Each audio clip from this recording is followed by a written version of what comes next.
En la mesa tenemos a dos grandes especialistas, a la doctora Jacqueline Bocher, especialista en desarrollo humano y en el tercer sector, y al doctor Rodolfo García Zamora, doctor en economía. Mi nombre es Adriana Ortiz Ortega, voy a estar coordinando esta mesa. Cada uno de los ponentes hablará por 20 minutos, ¿está bien? ¿25 minutos? Bueno, vamos a decirles 20 y si hablan 25, pues ya. Dejemos que hablen 25 minutos. Y bueno, la idea es hacer una presentación formal de ellos, de su tema y darles la palabra. La doctora Jacqueline Bocher es, como les decía, especialista en desarrollo humano por la Universidad Iberoamericana. Es investigadora internacional del fenómeno de la acción voluntaria y es realmente una pionera, yo creo, en esta visión que le ha dado al estudio del tercer sector, porque su trabajo ha estado tanto en un carácter de directivo, siendo miembro de diferentes consejos, entre otros el Centro Mexicano para la Filantropía, consejera de la Fundación Mexicana para la Salud, vocal del Consejo Ciudadano Consultivo. Entre sus últimas publicaciones incluye el libro México Solidario, Participación Ciudadana y Voluntariado. Actualmente es presidenta y directora del Centro de Investigación y Estudios sobre la Sociedad Civil en la Universidad Tecnológica de México, en el TEC. En el TEC. Campus Ciudad de México. El tema que hoy del cual va a abordar es el tercer sector y desarrollo en México. Jackie, bienvenida. Adriana, muchas gracias por tenerme aquí, doctora Girón, por la invitación del Instituto de Investigaciones Económicas y de la revista. Pues es un tema muy interesante el del tercer sector, más cuando se trata de cómo se relaciona con la economía.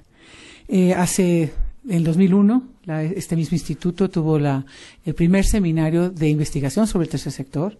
Y llevamos 12 años, cada año tenemos un seminario, el que convoca el Centro Mexicano para la Filantropía y diferentes universidades, tanto públicas como privadas. Y de este resultado, que también aquí está sentado uno de los autores de este libro, está el tercer sector en México, perspectivas de investigación, y ahora ya que tenemos pues 10 años, haremos el segundo. Este es los primeros 5 años, si alguien está interesado, aquí está. Pero es un tema y es la investigación sobre el tercer sector, pues en México tiene poco tiempo, tiene alrededor de, 12, 15 años en lo que es investigación.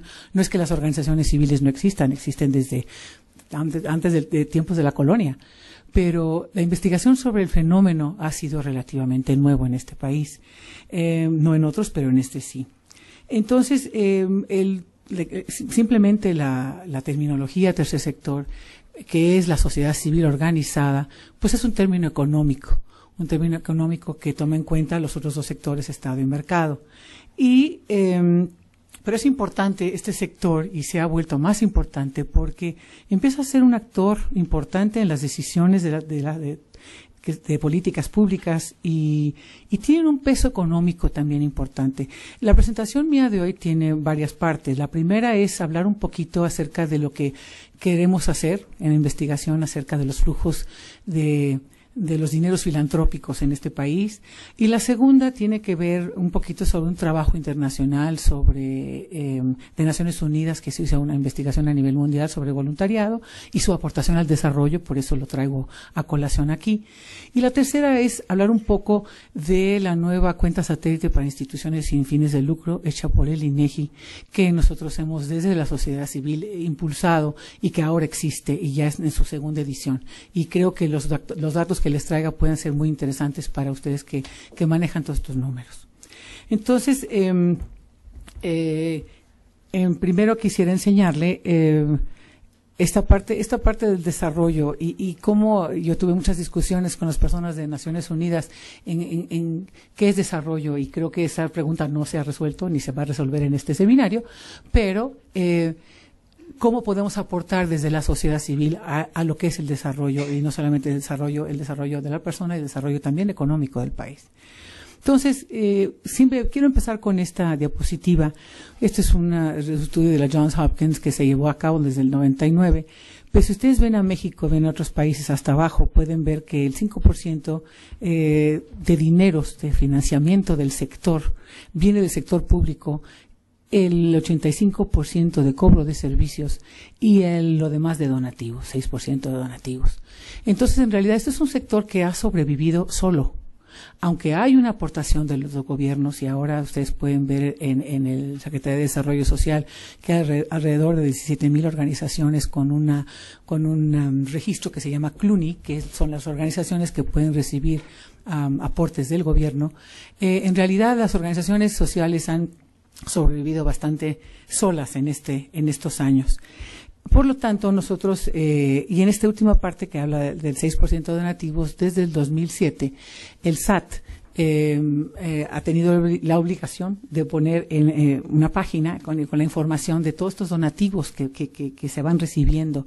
Y nosotros nos hemos dedicado pues a estudiar esta parte también. Entonces, nosotros estamos intentando en este nuevo centro del que mencionaba la doctora Adriana, de entender un poquito más acerca de todo este flujo del dinero filantrópico en México.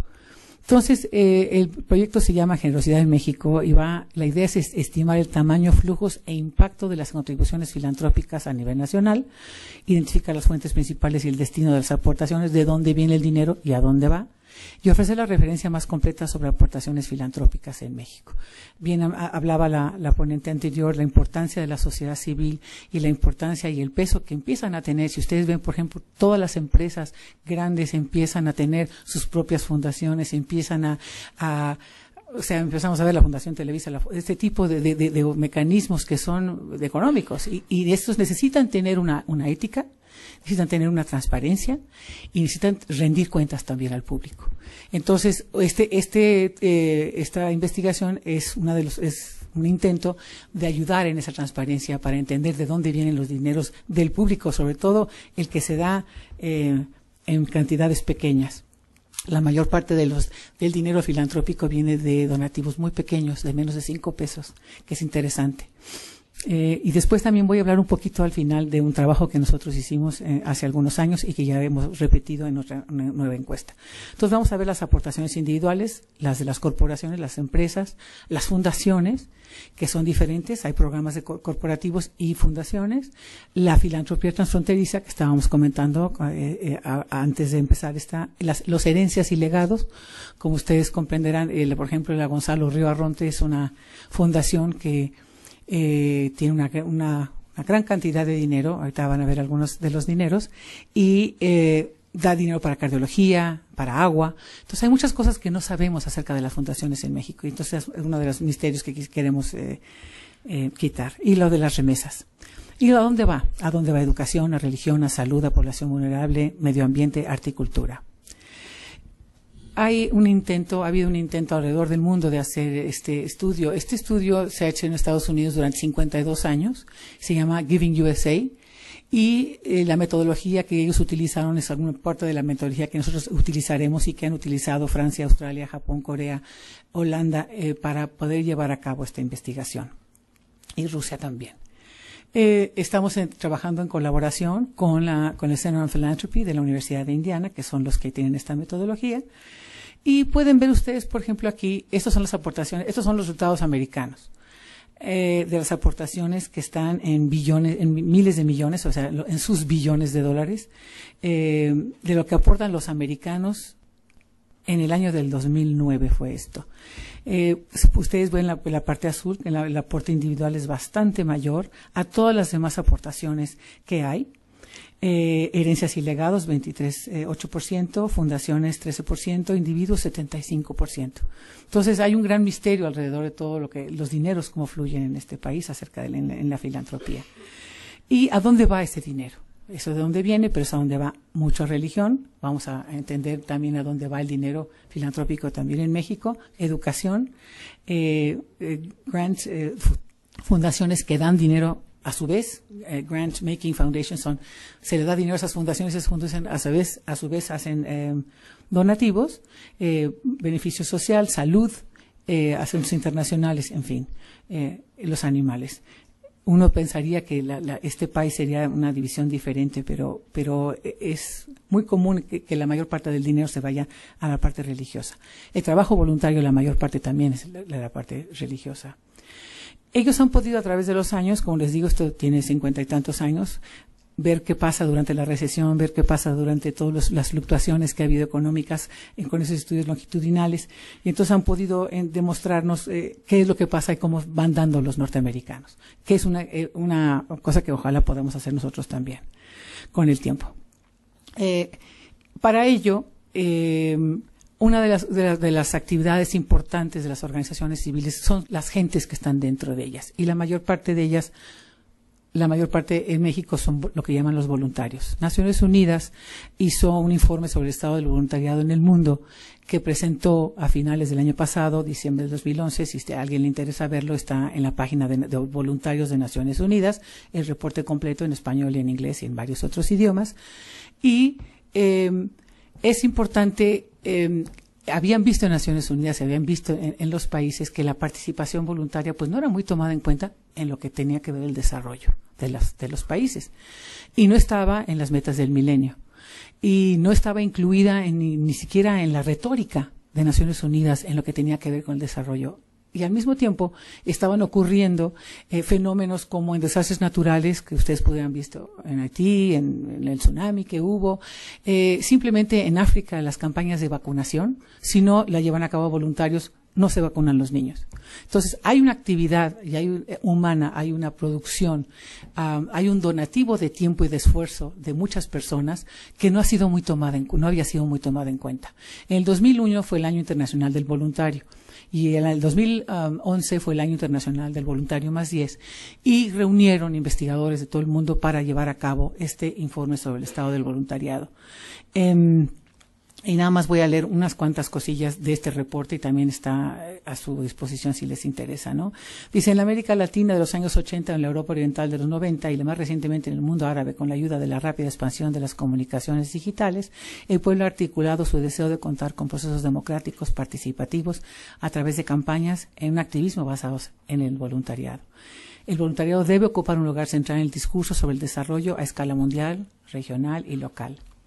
Y aquí simplemente me voy a ir al voluntariado y al paradigma del desarrollo, y que en el que habla este reporte que ustedes pueden ver. La contribución del voluntariado al desarrollo es particularmente significativa en el contexto de los medios de vida sostenibles y los conceptos utilitaristas del bienestar.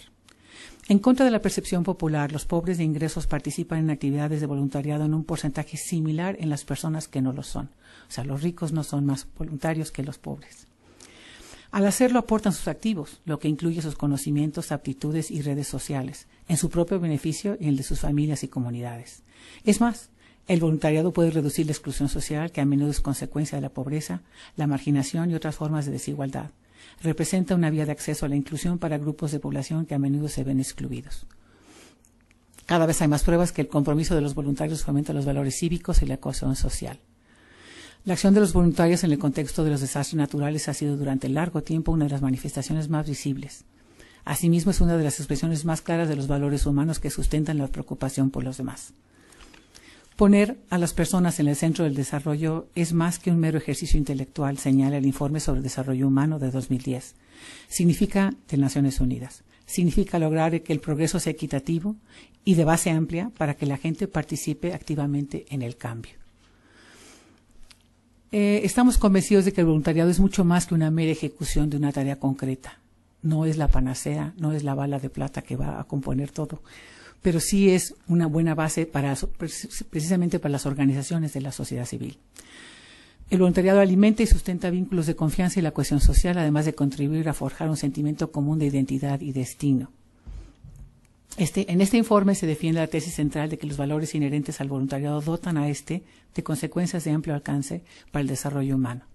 Este concepto de desarrollo incluye factores como la solidaridad, la inclusión social, empoderamiento, la satisfacción vital y el bienestar individual y social. El bienestar de las personas está ligado intrínsecamente a la contribución que estas personas hacen a la vida de los demás. Y en fin, este reporte les invito a que lo vean con calma, porque sí habla de muchas cosas. habla de los diferentes, tiene ocho capítulos, habla de la importancia de la medición. Aquí no me voy a ir a 1 o 2 puntos nada más, de la medición del voluntariado. Yo estoy en un comité técnico con la Universidad de Johns Hopkins en la Organización Internacional del Trabajo, en donde esperamos a partir del 2012 en México se agreguen a las preguntas que hacen normalmente en las encuestas del trabajo, en la encuesta nacional de ocupación y empleo, que ustedes saben que se hace continuamente en este país, preguntas sobre trabajo voluntario. Esto se va a lograr en todo el mundo, y esto va a ser para contabilizar todo este tiempo que estas personas, cuánto vale ese tiempo, cuánto vale en realidad. Y ahorita que veamos la cuenta satélite de México van a ver cuánto vale todo ese tiempo. Pero es importante medirlo porque lo que no se cuenta, no cuenta. Entonces es importante empezar a contar esto para que podamos incluirlo en las metas del milenio y en lo que es el desarrollo de un país. Habla de los medios de vida sostenibles, la parte de gestión de los conflictos, cohesión social, en fin, los desastres, el voluntariado y el bienestar. Hay países que están empezando a medir el nivel de bienestar en un país, y tiene que ver con el nivel de satisfacción de las gentes en poder participar en su comunidad. En fin, las conclusiones. Esto es un estudio que se me hace interesante para haber traído, porque lo que Naciones Unidas está viendo es que esta actividad humana tiene que ver con el desarrollo de todos. Y esta retórica hay que incluirla en las siguientes discusiones de lo que es el desarrollo humano para el futuro. Entonces, por eso lo incluimos. Hablé de una cuenta satélite de las instituciones sin fines de lucro en México. También hablé de que no se sabía mucho acerca del sector. Había habido varias aproximaciones de cuántas organizaciones sociales hay en el país. Como les digo, Cedesol empieza a hacer este registro de organizaciones para que solamente si tienes este registro del CLUNY puedes recibir dinero del gobierno. Pero la cuenta satélite se lleva a cabo, digo, por una insistencia de la sociedad civil hacia el INEGI y hacia las autoridades. Es decir, bueno, ayúdenos, este sector existe. Si ustedes se acuerdan, hace algunos años iban a quitar las deducibilidades de los diputados decidieron, la Asamblea del Distrito Federal decidió que iban a quitar las deducibilidades simplemente no iban a existir las deducibilidades, porque hay muchos abusos, y sí los hay, ¿no? Y tuvimos una reunión con el presidente y nos dice, bueno, pues entonces, ¿pero cuánto vale el sector? Bueno, pues ¿de qué tamaño es? O sea, en realidad no se sabía de qué tamaño era. Total, a través de muchos trabajos y trabajando también con la Universidad de Johns Hopkins, estamos en el Centro Mexicano para la Filantropía, estamos también en el comité técnico para armar esta cuenta satélite. Entonces, ellos hicieron una encuesta en establecimientos, o sea, en lugares donde las organizaciones sociales tenían una dirección, un lugar fijo, un teléfono, cierto número de años. Hay una serie de parámetros para que las organizaciones civiles se contaran. Entonces, se vio que en México eran 40,086. Esta cuenta se llevó a cabo en el 2008 y ahora vuelve a llevarse a cabo en el 2011. Entonces va a ser una serie y que con el tiempo vamos a poder tener más información. Cuenta de satélite de instituciones sin fines de lucro de México es la primera. Es esta rueda grande que incluye el tercer sector, que son las organizaciones de la sociedad civil. Es la sociedad, lo que llamamos la sociedad civil organizada, es lo que es el tercer sector. Y incluye también en estas cuentas metieron las instituciones sin fines de lucro del sector gobierno, por ejemplo la UNAM, por ejemplo la INEGI, por ejemplo, o sea, no son instituciones que son autónomas, pero que tienen recursos del gobierno. Muchas instituciones privadas también tienen recursos del gobierno, ese no es el problema, pero son autónomas. Y entonces esas también se incluyeron y van a ver ahora los números. Y cuenta de producción privada, elaboración económica, en fin, cómo se amplía la frontera de la producción. Pero bueno, incluye estas dos partes que en ninguna otra cuenta satélite alrededor del mundo está incluido el gobierno de la manera en que está incluido aquí. Pero bueno, lo importante es que están separados. Permite medir, ¿esta cuenta qué hace? Permite medir la aportación de distintos actores considerados de las instituciones sin fines de lucro al PIB del país. Información en unidades físicas y monetarias por actividad económica y por sector institucional, estadísticas seleccionadas por sexo y datos sobre evaluación de trabajo no remunerado. Y ahí es donde entra el trabajo voluntario, el no remunerado. También hay una cuenta satélite de trabajo no remunerado, no sé si la hayan visto, pero también hay otra cuenta satélite de esto. Lo que resulta, ven ustedes, es que el gobierno tiene 1.3 ese es con relación al PIB, las instituciones privadas, 0.74, el trabajo no remunerado, 0.24, el Banco Central, 0.19. Y toda la cuenta es 2.20, representa el 2.20 del PIB. Entonces, es un factor importante y ahorita lo vamos a comparar con otros países. La participación porcentual del PIB en las organizaciones no lucrativas en el total nacional de países seleccionados. Si ustedes pueden ver, estamos arriba de República Checa y no tan lejos de Noruega. Entonces, consideraríamos que el tercer sector es muy pequeñito. El tercer sector en este país es muy pequeñito en cuanto a dar empleo. No, pero en cuanto a cantidad de organizaciones y en cantidad de dinero, no es tan pequeño y lo pueden ver ustedes aquí. Proporción porcentual del PIB en las privadas en el PIB nacional por componente. Entonces aquí pueden ver las asociaciones civiles, o sea, el trabajo no remunerado se suma a la que vieron anteriormente, que vieron aquí del 0.74. Y las religiosas, aquí no estaban incluidas las asociaciones religiosas ni las asociaciones políticas. Esas no estaban incluidas en esta cuenta satélite. En la serie nueva, ahorita voy a hablar un poquito más adelante, ya estas actividades están incluidas. Entonces será más interesante porque aumenta el número de voluntariado. Entonces pueden ustedes ver las privadas lo que valen del PIB. El número de establecimientos es el 40.089. Y dónde están ubicados incluye fundaciones, sindicatos, asociaciones, uniones vecinales, cámaras y uniones de productores, colegios, todo lo que son asociaciones civiles. Por eso van a ver una gran parte, por ejemplo, para educación. Escuelas, universidades, hospitales privados, asociaciones, organizaciones civiles, microfinancieras y auxiliares de crédito, asilos, orfanatos. Todo eso, ese es el universo que estamos contando. Servicios educativos, el porcentaje 17.7%. Salud 37.8 es la porción mayor, asociaciones y organizaciones de todo tipo y otros. Ahora podrán ver aquí, por ejemplo, el trabajo voluntario, que fue el 0.24 del PIB. Van a ver un poquito más adelante cuando yo enseñé mi trabajo, es mucho mayor del porcentaje del PIB, como hicimos nosotros las cuentas, pero nosotros empezamos la investigación con la premisa de que, igual que la economía, hay mucho informal en el trabajo voluntario y en el trabajo de las organizaciones. No todas son formales, no todas son asociaciones civiles, no todas están legalmente constituidas y registradas ante notario. Entonces es interesante ver también esas discrepancias. Pero bueno, el INEGI nos da este número del 0.24 y ahora sube a 0.36 con las organizaciones religiosas y las organizaciones políticas. Entonces, de contar 500,000 de voluntarios, ahora tenemos 1,5 millones de voluntarios en México. Y esos son voluntarios que son personas que son miembros de una organización, registrados, en fin, que pagan cuotas y membresías a una organización. No las personas que son esporádicas en el voluntariado, que van y vienen o que lo hacen una o dos veces al año. Aquí vemos aquí la participación porcentual en enseñanza e investigación, 47.8%. En fin, está mucho más desglosado aquí.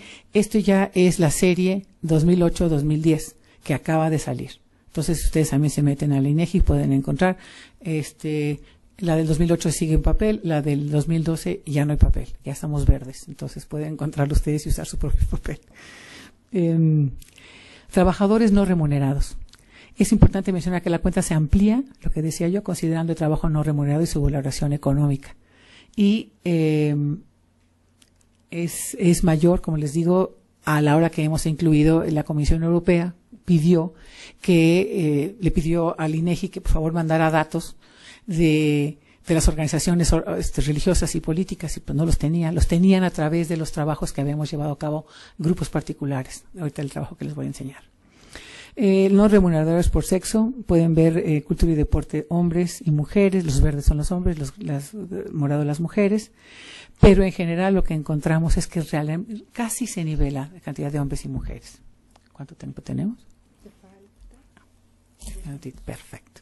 Okay, entonces las instituciones privadas por sector de actividad en el PIB, aquí vuelven a estar los servicios educativos, asociaciones y organizaciones, salud y asistencia social. Ahora, el PIB de las organizaciones no lucrativas en relación con algunas entidades federativas y países, para que nos demos una idea de cuánto dinero es. Estamos hablando de 2.2 del PIB. ¿Cuánto es eso? 23.981 millones de pesos. Miles de millones de pesos, o sea, millones de dólares. Instituciones sin fines de lucro mexicanas, comparadas con el PIB de Panamá, de Salvador, de Bolivia, Honduras, o 3 o 4 estados del país. Entonces, esto es lo que vale comparado en el PIB de lo que podríamos comparar con otros países.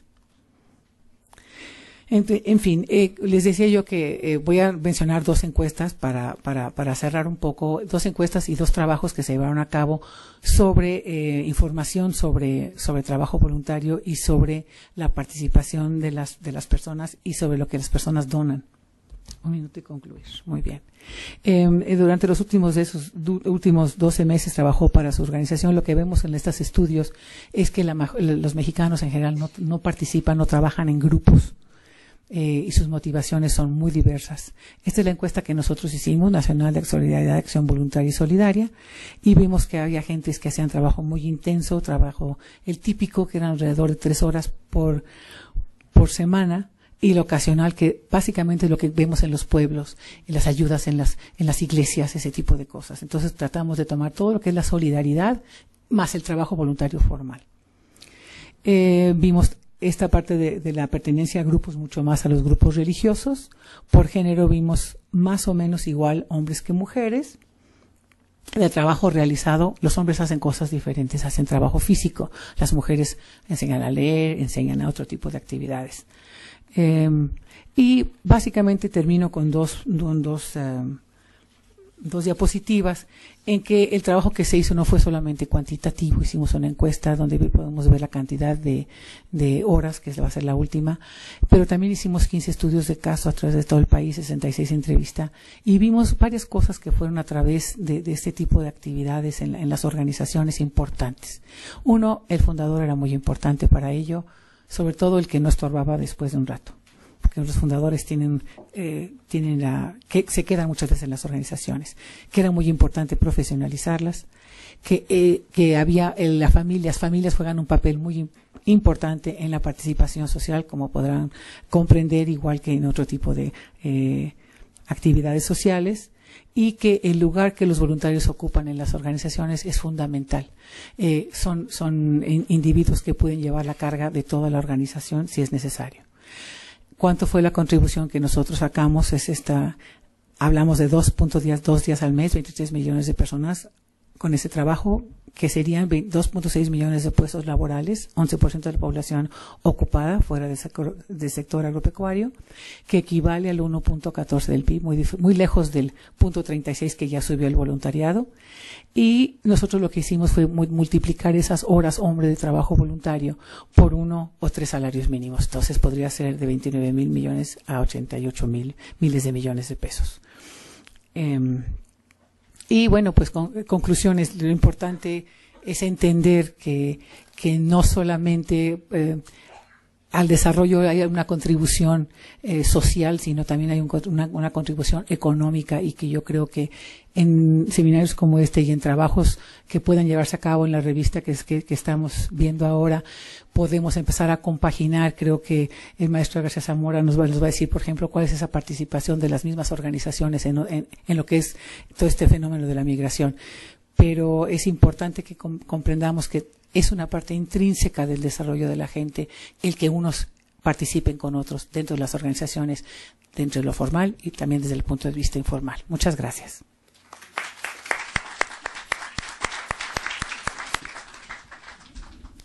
Jackie, qué ponencia tan brillante y qué interesante ver los aspectos económicos del tercer sector. Francamente es un aspecto poco abordado, al menos que yo lo conociera, ¿no? Sobre todo ver las aportaciones por tipo de trabajo, por sexo y género de las personas que participan. Vamos a hablar de la ponencia de Rodolfo García. No voy a dejar preguntas ahorita porque en el programa lo que hay es un segmento para preguntas y respuestas a las 3 de la tarde. Entonces, en atención a nuestro siguiente ponente, vamos a continuar y en ese momento retomamos las intervenciones que ustedes puedan tener respecto a la primera ponencia. Rodolfo García Zamora es doctor en Ciencias Económicas por la Universidad Autónoma de Barcelona, España, especialista en migración, remesas y desarrollo regional y desarrollo rural. Ha sido director de la Facultad de Economía y secretario académico de la Universidad Autónoma de Zacatecas. Ha sido profesor invitado en diferentes universidades de América y Europa. Es miembro del Sistema Nacional de Investigadores, miembro de la Red Internacional de Migración y Desarrollo, de la Red Economía Social, del Programa Alfa de la Unión Europea, de la Asociación de Académicos Fronterizos, Association of Borderland Scholars, y de la Asociación Occidental de Ciencias Sociales, Western Social Science Association. También es integrante del patronato de la Organización Sin Fronteras, institución del sector privado, y presidente de la Asociación Mexicana de Estudios Rurales, autor y coautor de varios libros y artículos en revistas especializadas en los temas de remesas y migración internacional. El día de hoy nos hablará sobre la filantropía de los migrantes mexicanos en Estados Unidos y el reto del tercer sector. Bienvenido. Buenas tardes. Agradezco a los organizadores la invitación para participar en este evento, de manera particular a las doctoras Villarespe y a la doctora Alicia Girón. Y mi agradecimiento es doble en tanto integrante de la Red Internacional de Migración y Desarrollo y del doctorado en Desarrollo de la Universidad de Zacatecas, que hemos venido promoviendo un debate a nivel mundial sobre el tema precisamente de desarrollo y migración. Durante 20 años, desde el Banco Interamericano de Desarrollo y del Banco Mundial, aparejado al consenso de Washington, se estuvo planteando una propuesta de que la migración y las remesas por sí mismas podían generar desarrollo. Y este planteamiento fue comprado por la mayoría de los gobiernos latinoamericanos y la mayoría de los gobiernos cuyos países son altamente expulsores de fuerza de trabajo, a tal punto que esta propuesta se convirtió en una coartada para que no se plantearan políticas de desarrollo, y se llegó a plantear inclusive que ya no era necesario pugnar por cooperación internacional, dado que la migración internacional y las remesas por sí mismas iban a generar desarrollo. A través de las redes académicas logramos construir la Red Internacional de Migración y Desarrollo, hoy con 500 integrantes en los 5 continentes, y a través de los foros globales de migración y desarrollo y de los foros sociales de migración y desarrollo, hemos estado promoviendo este amplio debate, no solamente a nivel de la academia, sino con la mayoría de las organizaciones de migrantes más relevantes, con experiencia institucional en la gestión de sus proyectos y en las propuestas de política pública. Esto es resultado de que yo provengo de una de las regiones de mayor migración internacional de México a los Estados Unidos, Zacatecas, como el resto del centro occidente, con más de 100 años de migración internacional.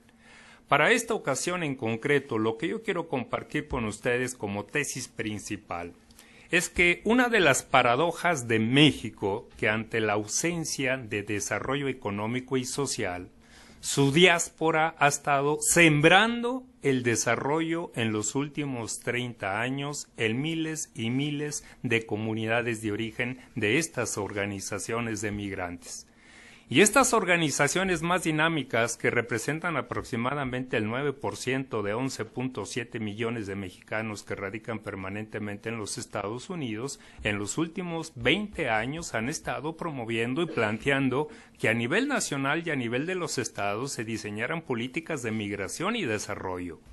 Cuando seguimos interactuando con estas organizaciones, han entrado al debate y han reconocido la conveniencia de cambiar el marco de la discusión hacia promover políticas de desarrollo y migración, ya que la experiencia nos muestra que ningún país del mundo ha logrado el desarrollo solo con base a la migración y las remesas.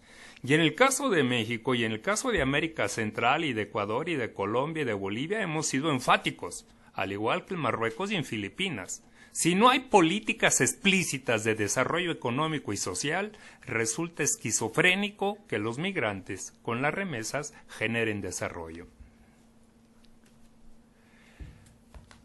He mencionado que la región de la cual provengo y que forma parte del centro occidente tenemos 100 años de experiencia de migración internacional. Y este es un laboratorio económico y social mundial de lo que se puede hacer y no se puede hacer a partir de la migración internacional y de las remesas. Y somos un laboratorio de los costos y de los aportes de la migración internacional. Hace un año se calculaba aproximadamente que como resultado de la crisis y el retorno creciente de mexicanos a nuestro país, había 11.7 millones de mexicanos. En el último trimestre ha habido una pequeña recuperación nuevamente de la emigración de mexicanos indocumentados, a pesar de las violencias, asesinatos y de la Guardia Fronteriza. Este dato, 11.7 millones, es un dato del Current Population Survey y está avalado por Jeff Passel, que es el demógrafo más importante de los Estados Unidos. No hay duda que por lo menos hay 30 millones de personas de origen mexicano radicando permanentemente en Estados Unidos. Y en el 2006 la diáspora mexicana fue capaz de transferirle a nuestro país 26,000 millones de dólares por concepto de remesas. Y los impactos de la crisis se han materializado en una creciente deportación y retorno de mexicanos. Se calcula que en los últimos 4 años han regresado aproximadamente 500,000 de mexicanos y esto está generando graves problemas de manejo, de integración y de gobernabilidad en el contexto de violencia generalizada en el país, y esto explica el por qué el año pasado solamente el país recibió 22,7 millones de dólares. El otro aspecto importante es la existencia de por lo menos 2,000 organizaciones de migrantes bien organizadas, fundamentalmente para generar su filantropía, para seguir sembrando el desarrollo en sus comunidades a través de las remesas colectivas con obras de infraestructura que benefician al conjunto de los habitantes. Y por eso me atrevo a plantear que ya son 40 años de los migrantes mexicanos haciendo proyectos de filantropía transnacional y que esto fue hábilmente sistematizado desde 1992, cuando en Zacatecas y en Guerrero, Carlos Salinas de Gortari de presidente, Luis Donaldo Colosio en la naciente Secretaría de Desarrollo Social, formalizan el programa 2x1, que posteriormente en el 2002 se convierte en 3x1. Ante la indiferencia de los gobiernos mexicanos tricolores y azules, y con frecuencia hasta de los amarillos, de que no han tomado en cuenta las propuestas concretas de avanzar hacia políticas públicas, primero de migración y desarrollo, y luego, como lo estamos planteando junto con las organizaciones de migrantes, políticas de desarrollo y migración, es que empezamos a ver la posibilidad de que sus iniciativas, que están yendo más allá de la filantropía, y que están empezando a financiar miles de pequeños proyectos productivos, estos puedan ubicarse en el marco del tercer sector, la sociedad civil transnacional organizada, que ellos tienen más de 30 años organizadas para sus propios fines. El gobierno que está por terminar, del color de los asientos donde están ustedes aguantando la última sesión, tardíamente después de 20 años descubrió que los migrantes mexicanos mandaban remesas y aparte de las remesas familiares había remesas colectivas, y en el 2010, con esa gran capacidad de captar los fenómenos sociales y económicos con una prontitud de 20 años de rezago, se le ocurre diseñar el programa de Paisano Invierte en México, porque los migrantes tenían una gran cantidad de ahorro y no sabían cómo gastarlo. Y entonces se les ocurre promover el programa Paisano Invierte en México cuando los migrantes tienen 40, 50 años, como todos los migrantes del mundo, haciendo el uso óptimo de la remesa. Y la remesa hay que desmistificarla, no es algo mágico, es un salario transnacional y que se gasta como todo el salario, en alimento, en salud, en vestido, en reparación de vivienda, en educación y un 4 o 5% para una inversión productiva. Frente a ese programa muy economicista se pensaba que los migrantes iban a transformar de la noche a la mañana en empresarios y esto es imposible porque la mayoría son asalariados. Y un dato que quisiera se llevaran en su disco duro: 1 de cada 4 mexicanos en Estados Unidos vive por abajo de la línea de pobreza, gana menos de $22,000 al año. Y así mandan remesas familiares y así mandan remesas colectivas para los proyectos filantrópicos.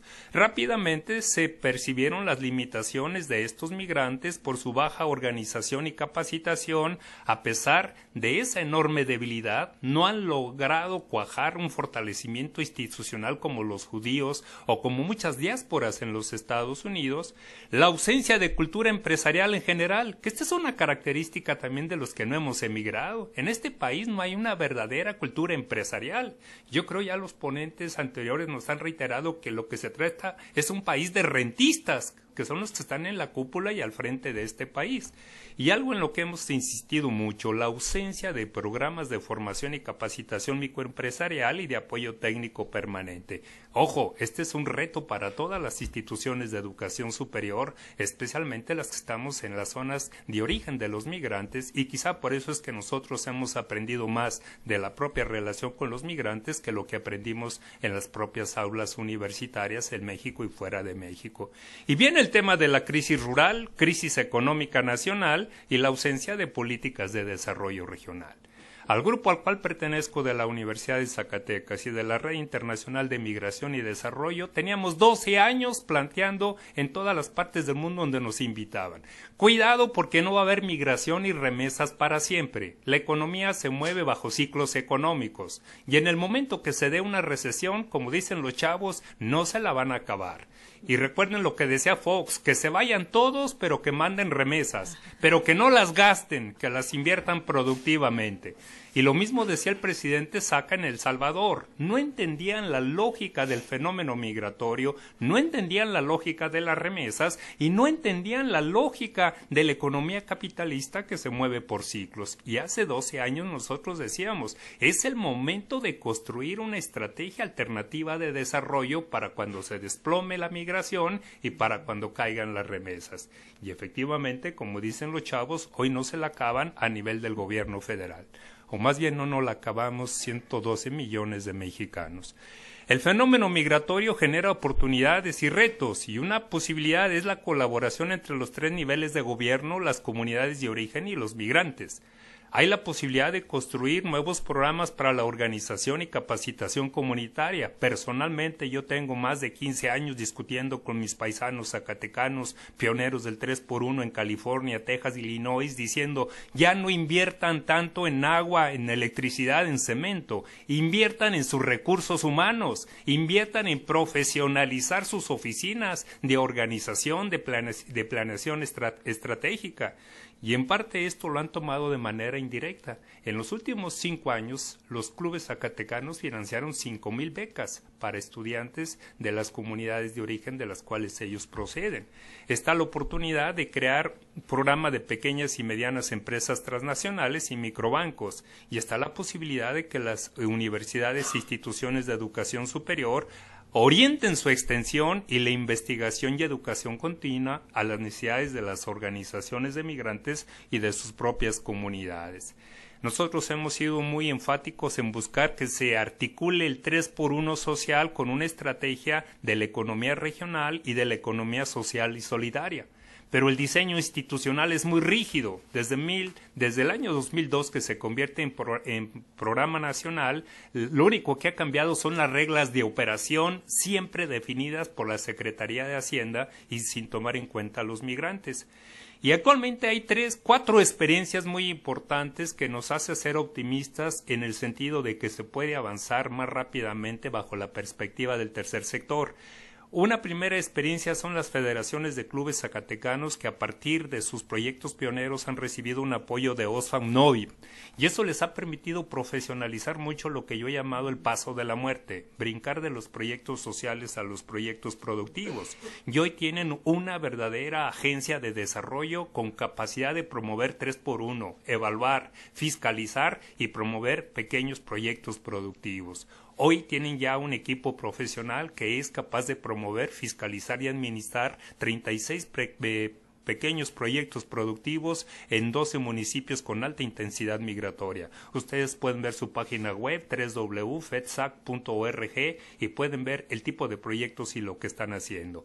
Otra experiencia muy importante, las federaciones michoacanas, que son pioneras de la filantropía transnacional, donde han avanzado de manera muy importante los microproyectos productivos. Y allá hay un cura, Marcos Linares, que durante un sexenio fue capaz de hacer más proyectos productivos con migrantes que el gobierno del Estado. Una auténtica filantropía desde abajo del tercer sector, y que es una experiencia que deberíamos replicar y que seguramente en el Vaticano estarían gustosos si pudieran clonar a este cura, dada la caída de la creencia y de la fe de muchos de los mexicanos y en el mundo.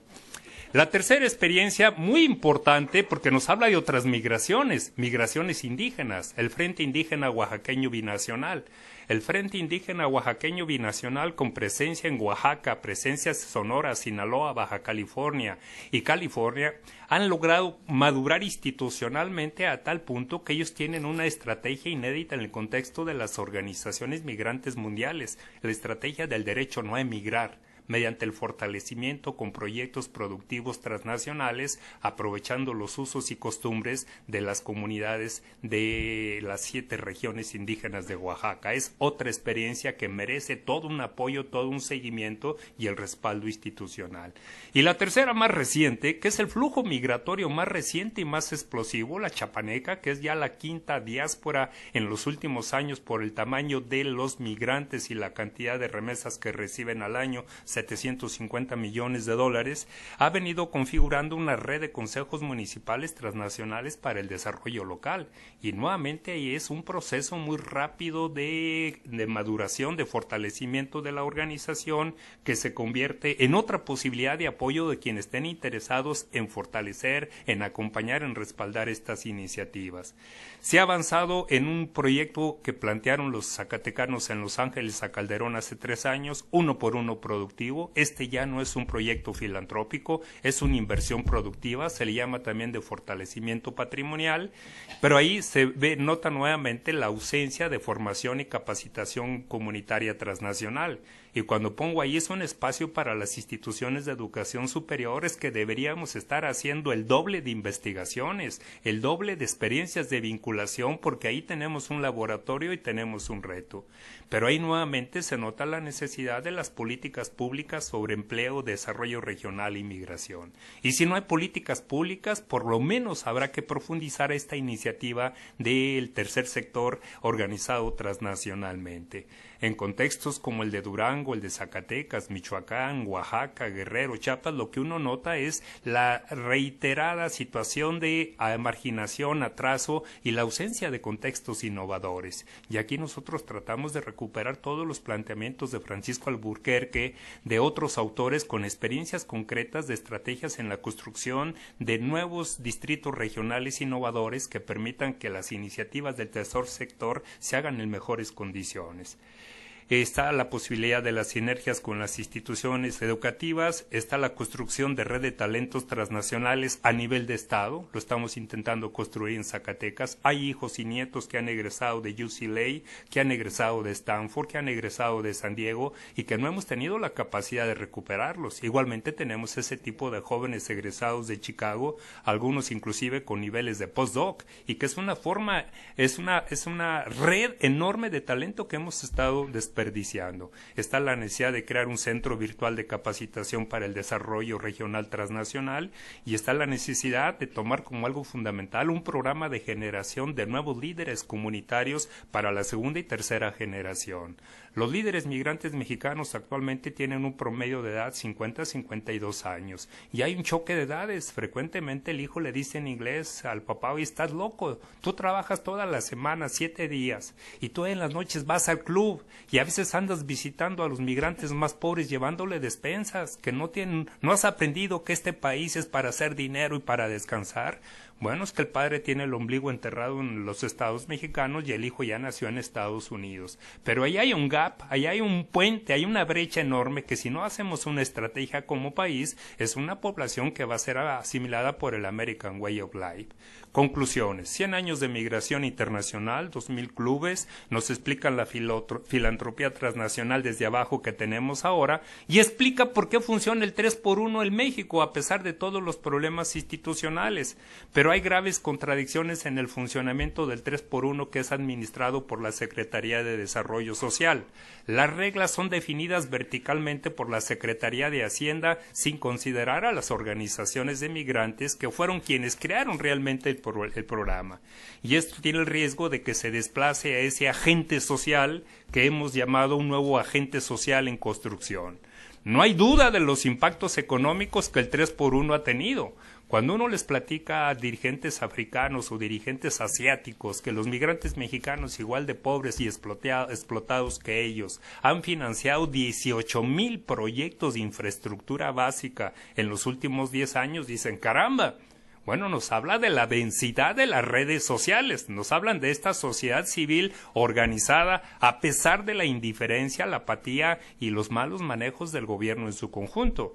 Y no hay duda de que hay impactos políticos y culturales, buenos y malos. También hay problema de pasividad, hay problemas de la subordinación y no he hablado en este poco tiempo que tengo de los enormes costos de la migración internacional en México. Despoblamiento, 75% de los municipios de Michoacán, 80% de los municipios de Zacatecas y Durango, la feminización de las comunidades, el envejecimiento de las mismas, y si a esto le ponen ustedes el desplazamiento por la guerra calderonista, 2 millones de desplazados en el país, estamos en un escenario donde esta migración organizada está actuando como una bisagra que está fortaleciendo el tejido social que está siendo destruido por esta guerra insensata promovida por el Ejecutivo en turno. Los migrantes organizados se reunieron el año pasado, a mediados del mes de marzo, dieron a conocer por vez primera una agenda estratégica de sus necesidades, invitaron a senadores y diputados, y lo triste fue que los senadores y diputados les dijeron, tal como se elabora el presupuesto en México, no hay cabida para sus propuestas. Esta es la realidad. El jueves y viernes pasado se volvieron a reunir 40 dirigentes migrantes mexicanos en la Ciudad de México con ONGs, invitaron a diputados, invitaron a senadores y invitaron a parte del equipo de transición del recién presidente mexicano electo para decirle aquí hay una propuesta y hay una agenda de un México diferente que no está siendo incluido. Queremos saber si la van a incluir en el presupuesto y si la van a incluir en el Plan Nacional de Desarrollo. Yo me temo que sí puede ser incluida discursivamente en el Plan Nacional de Desarrollo, pero me temo que no va a ser incluida en el presupuesto. Y quiero darles un segundo dato para que se lo lleven en su disco duro. Los migrantes metieron el año pasado estos casi 23,000 millones de dólares por concepto de remesas familiares. ¿Cuánto invierte el gobierno mexicano en el programa 3x1, que es el más importante? 1,700 millones de pesos.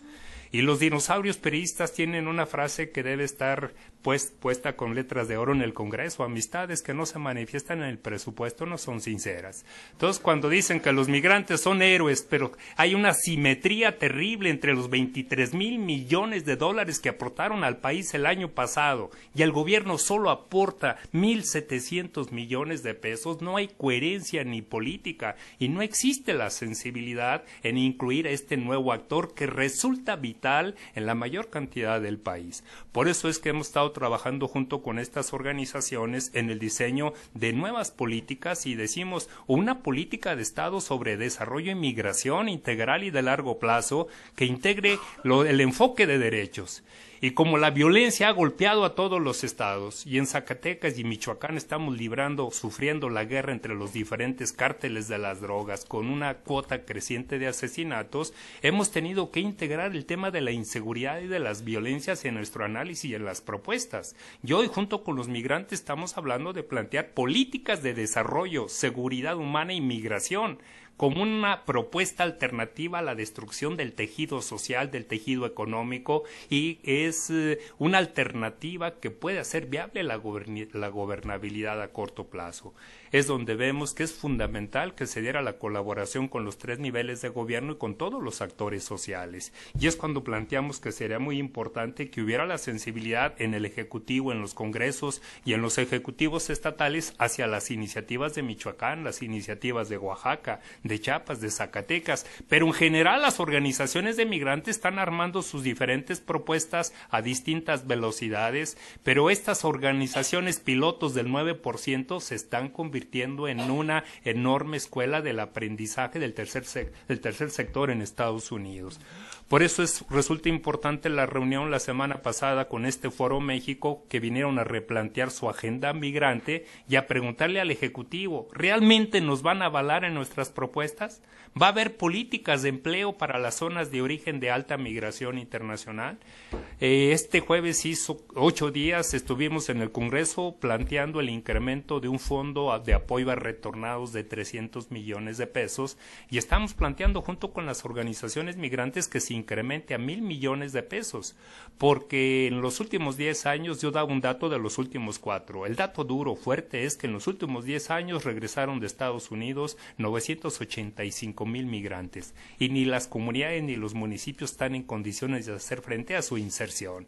Y cuando viene el otro dato, que los cárteles del crimen en México le dan empleo a 600,000 personas, hay todo un proceso de reclutamiento creciente de jóvenes y niños que efectivamente forma parte de la nueva economía. Otra economía que tampoco está cuantificada, y es cuando el tema de políticas activas de empleo debería ser prioritaria en términos de seguridad humana, en términos de gobernabilidad, en términos de sacar adelante este país. Por eso decimos, las nuevas políticas deben de poner a la sociedad civil transnacional en el centro y el Estado al servicio del bien común. Y ahí tiene sentido todo el debate ético de las mesas anteriores y el tema del rescate de las políticas de desarrollo y empleo. Por eso es que quedamos todos espantados con la visita del presidente electo a Europa, porque fue a plantear que se va a profundizar lo mismo que se viene haciendo, pero con mejores administradores. Uno sugerido por Estados Unidos, que viene de Colombia, y los demás para malbaratar la Comisión Federal de Electricidad y Pemex, para lo cual tiene toda la experiencia del sexenio del 1988-94 con 4 letras, el innombrable, que todos saben ustedes quién es. Y finalmente el reto, decimos, el reto es un reto colectivo y es un reto político de la ciudadanía, la construcción de verdaderas políticas de empleo. Se van a generar políticas que sean capaces de promover 1,5 millones de empleos, o se seguirán produciendo 350,000 empleos y lo demás que la economía informal lo absorba. Ojo, la industria del crimen es la economía informal más dinámica y es la que está controlando todo el territorio nacional. Y según Buscaglia, no solamente todo el territorio nacional, sino diferentes gobiernos estatales. Y ya ven que el desafortunado exgobernador de Coahuila, no por el endeudamiento, sino por la tragedia de su hijo, estuvo a punto de soltar la sopa de todo el cártel de los gobernadores tricolores. Por eso termino diciendo, a partir de la filantropía transnacional de los migrantes, esta débil sociedad civil organizada, expulsada por la ausencia del desarrollo, nos está planteando que hay alternativas. Y estas alternativas tenemos que verlas de forma gradual. No va a haber un cambio en la política económica de la noche a la mañana, pero hay estados donde es posible ir avanzando en el diseño de política pública y donde se puede avanzar en el debate de los presupuestos. Y hay que dar también el debate a nivel de la Cámara de Diputados y hay que darla también a nivel del Senado. Y creo que la moneda está en el aire. Finalmente lo planteo porque cuando no hay este tipo de experiencias pequeñas, modestas, pero importantes, el riesgo es que nos caiga el desánimo, la apatía y sentir que estamos aplastadas por esta maquinaria infernal del neoliberalismo. Como decía Fukuyama, no hay otra alternativa más que el modelo neoliberal. Claro, la experiencia de Bolivia, la experiencia de Ecuador, la experiencia de Venezuela, la experiencia de Argentina con sus modalidades nos dice que hay opciones. Y la opción pasa por una sociedad civil organizada. Gracias.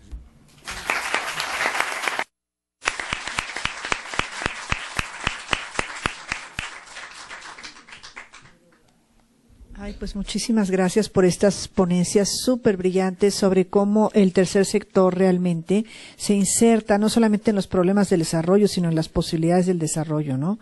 Que son los dos temas que unen el seminario, la revista Problemas del Desarrollo y cómo sembrar el desarrollo en América Latina.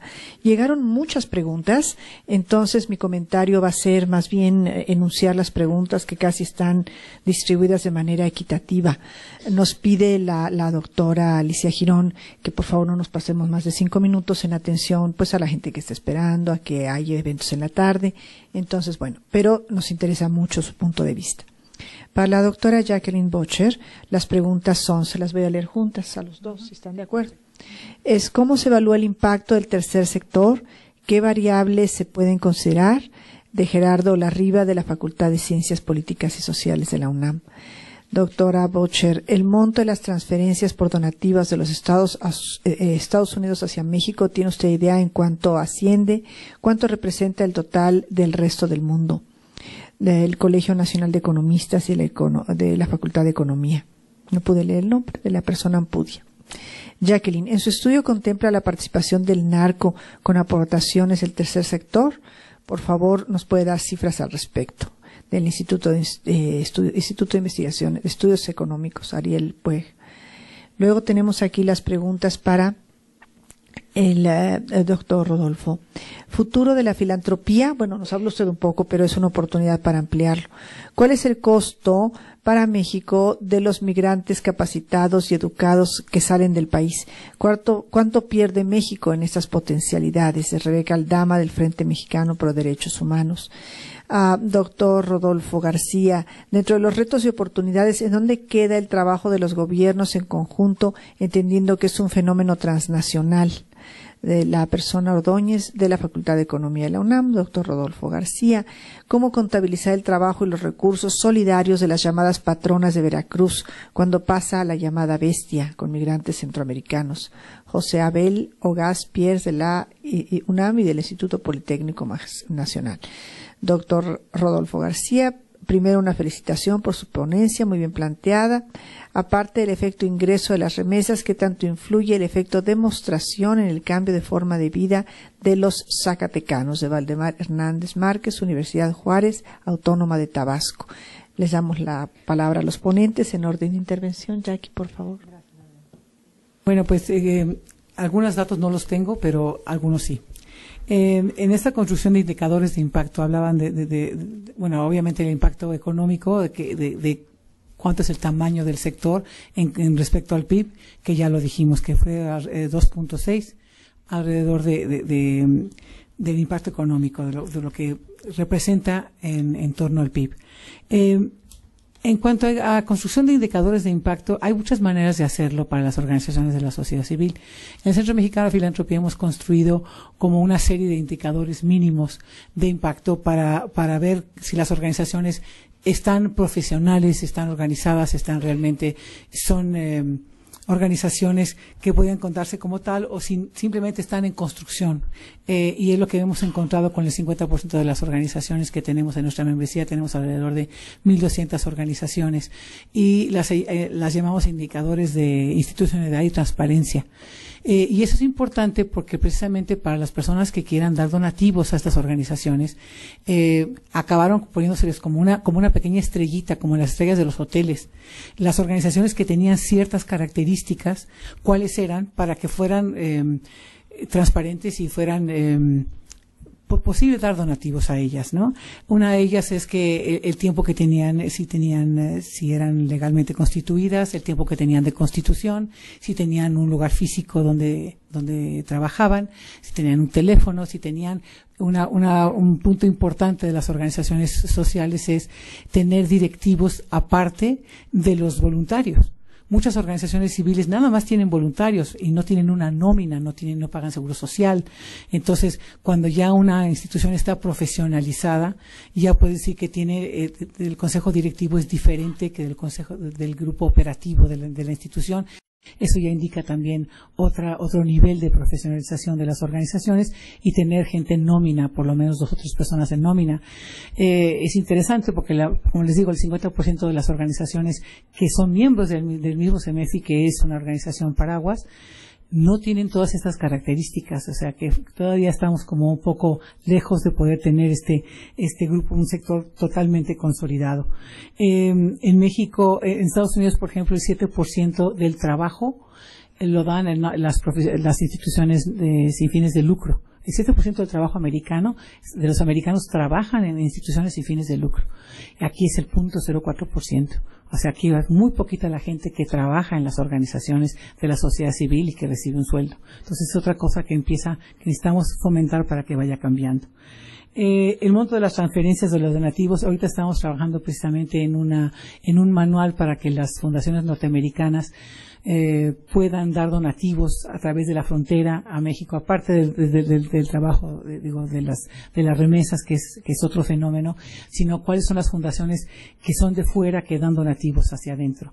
Y estamos haciendo un manual precisamente pagado por la Fundación Kellogg, en donde que va a estar en inglés y en español para que las fundaciones norteamericanas puedan dar donativos al país. Esto ya se ha hecho, pero no se ha hecho dándole instrucciones a las organizaciones mexicanas, qué es los pasos que ellos tienen que seguir para poder recibir esos donativos.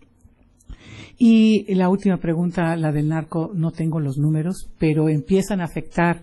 Nosotros acabamos de hacer la segunda encuesta nacional de solidaridad y acción voluntaria, 2012.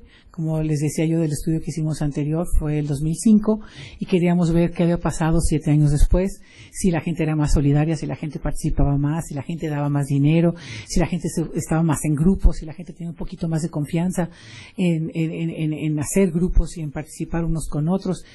Y en varios estados del país no pudimos llevar a cabo esa encuesta por razones de seguridad. Entonces, el narco está afectando, pero no tengo los números que podríamos decir cuántos son, qué organizados están y cuánto tienen. No tengo esos números, pero sí están afectando a la misma sociedad civil organizada para simplemente hacer su trabajo de beneficio a los demás. Gracias. Aprovecho lo último de Jacqueline de cómo la industria del crimen está afectando todo el comportamiento del país y por supuesto que está afectando el comportamiento de las organizaciones de migrantes, tanto en los proyectos sociales como en los proyectos productivos, a través de los secuestros crecientes, a través de las extorsiones y que esto ha provocado un nuevo tipo de migración hacia los Estados Unidos. La tendencia de llevarse a los abuelos, que en el pasado se creía que en las comunidades de origen era el mejor ideal para que pasaran la última etapa de su vida. Entonces, hay 2 elementos que nos permiten prever que se va a reducir significativamente la filantropía migrante. La permanencia de la crisis, cuando nos dice que la crisis en Estados Unidos, según el Fondo Monetario Internacional, va a durar 10 años, esto quiere decir 15 años, y el tema de la inseguridad, que no se ve que vaya a ser resuelto a corto plazo por todo lo que nos dicen. Más bien va a haber una segunda etapa de la guerra con personal altamente calificado, con la experiencia de Colombia y con una mayor intervención del Big Brother, como lo muestra el incidente reciente de Tres Marías. ¿Cuántos migrantes de alto nivel se han ido de México en los últimos años? Por lo menos 1 millón en los últimos 10 años, según datos del doctor Rodolfo Tuirán, subsecretario de Educación Superior. Nosotros en el doctorado en desarrollo con un sistema de información cuantitativo hicimos un cálculo de los últimos 30 años, cuánto invirtió México en educación, alimentación y mantenimiento de la población que emigró en los últimos 30 años, y el costo fue lo doble de la cantidad de remesas que México recibió en ese momento. Es decir, con una simple investigación cuantitativa es el peor negocio. Ya no hablemos en términos cualitativos, que estamos hablando de seres humanos, no estamos hablando de ganado. Estamos hablando de seres humanos, estamos hablando de los seres que le dan vida a los territorios, de miles de comunidades que están condenadas a morir por la ausencia de personas que vivan y que se apropien de su propio territorio. Pero no cabe duda que hay una creciente sangría y eso demuestra que una gran cantidad de técnicos de alto nivel y científicos no ven un horizonte promisorio para nuestro país y cada vez más la educación dejó de ser un instrumento de movilidad social y es cuando estos pagos de 6,000, 8,000 pesos mensuales del narco se convierten en el mejor atractivo para reclutar a los jóvenes. El tema de los trabajos de los gobiernos. Hemos trabajado muy de cerca con las oficinas de atención a los migrantes de todo el país en los últimos 3 años, especialmente por este tema de cómo diseñar un verdadero programa nacional que permita la reinserción económica, social del migrante y sus familias, y las oficinas son marginales. Incluso Michoacán, que es la secretaría con 65 personas, un presupuesto de 65 millones de pesos, pero Michoacán recibe 2.200 millones de dólares de remesas. Es decir, son oficinas raquíticas, son secundarias, prácticamente para organizar las visitas protocolarias y el shopping del gobernador, la familia y sus funcionarios. Pero no se ha asumido la necesidad de un diseño de política pública distinta, como tampoco se ha asumido a nivel nacional que hay que trabajar políticas de desarrollo. Y hay diferentes trabajos donde ustedes pueden ver este escaso grado de sensibilidad en el diseño de políticas, a pesar de que Michoacán y Zacatecas, Oaxaca tienen las organizaciones de migrantes más importantes. El trabajo de las patronas. Hay trabajos que no tienen valor económico. Yo creo que el trabajo de las patronas es un trabajo, es un valor moral que nos reivindica como mexicanos cuando somos conocidos en el mundo como el principal matadero de migrantes en el mundo. Recuerden el asesinato masivo de 78 migrantes en San Fernando y las demás precisamente fosas clandestinas en Durango y por todo el país. Y esto ha propiciado que el obispo de Coahuila diga: la única política de Estado que existe en México es la de la impunidad. Y creo que eso se corrobora tristemente cada día. Y el tema del efecto de demostración de las remesas. Yo creo que en la época de oro de la migración se daba este fenómeno de que llegaba el joven migrante con la camioneta nueva, con dinero, tocaba la música, se llevaba a la muchacha más guapa, y era que yo me voy para el norte para progresar como él. Hoy, cuando están regresando 1,000 migrantes deportados a Zacatecas, derrotados, sin empleo y sin patrimonio, y un Estado marginado que no tiene la capacidad de reinsertarlos, la pregunta es inversa. Si no me genero yo aquí un patrimonio, si no busco una forma distinta de organizarme en la comunidad, yo no tengo ningún futuro. Y está el tema de las redes sociales. Las redes sociales hoy, a través de los cacharros electrónicos, los celulares y todo ese tipo de cosas, conocen al día si hay trabajo o no hay trabajo en Oregon, si hay trabajo en Alaska, si hay trabajo en Chicago, si hay trabajo en Omaha.